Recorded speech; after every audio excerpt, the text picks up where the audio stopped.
I'm a big fan of typography and letters, and it turns out that they have something important to teach us about the life of faith. Stay tuned.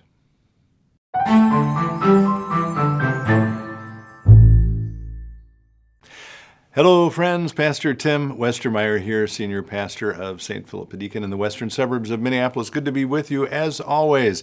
So today, I want to talk again about I'm going to call it one of the quirks that makes me me, and that is my love for typography. If you look at the related Instagram account for Reflections on Faith, which is creatively called Reflections on Faith, my summary says something like, Pastor Tim Westermeyer, husband, father, and pastor of St. Philip Deacon, and aficionado of books, typography, and watches, if I'm not mistaken.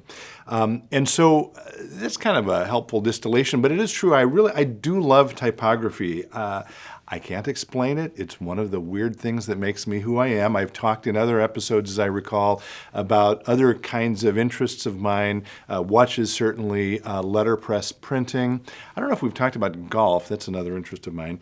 So I have here one old book in my library, to me, called The Elements of Typographic Style, which I happen to think is a really beautiful book about typography.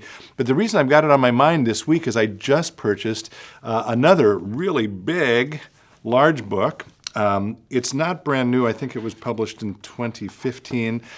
It's called The Eternal Letter, 2 Millennia of the Classical Roman Capital. And what it's talking about there is the 1900th anniversary of a column in Rome called Trajan's Column, which very famously is the best example of classical Roman capital letters. And those letters have been used through typography or through the centuries in typography to continue to develop typefaces.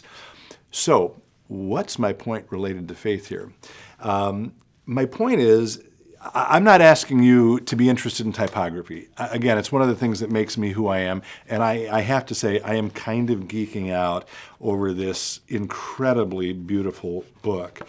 But the thing that strikes me as I'm reading this is that all of us every day read, I presume, whether it's directional signs or signs in a grocery store or when you're driving or books or on your computer.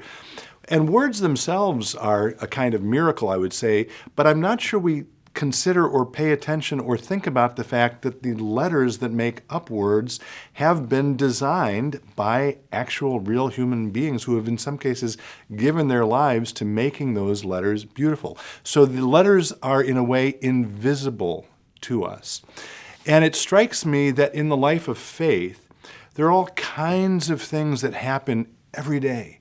Common everyday occurrences that are incredible gifts of God that we sort of, because we see them so frequently or experience them so frequently, become invisible to us. And the simple point I want to make today is let's not take those incredible gifts for granted. Let's pay attention to them and remember the giver who gives them to us. And to make that point and to conclude what I think are going to be some brief reflections today, I want to direct our attention again to someone else I've talked about here named Frederick Buechner. I may have used this quote before, but in a different way, he's making the same point that I'm making about paying attention, being aware of the incredible mystery that surrounds us, that is embedded in God's love. So here's what he writes. He says, listen to your life. All moments are key moments. I discovered, he says, that if you really keep your eye peeled to it and your ears open, if you really pay attention to it, even such a limited and limiting life as the one I was living opened up onto extraordinary vistas.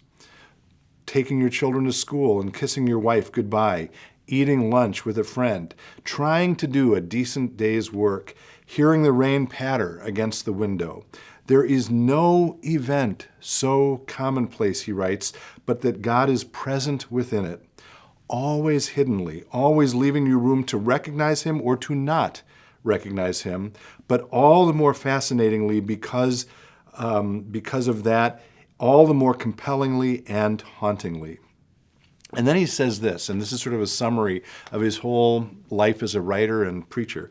If I were called upon to state in a few words the essence of everything I was trying to say, both as a novelist and as a preacher, it would be something like this.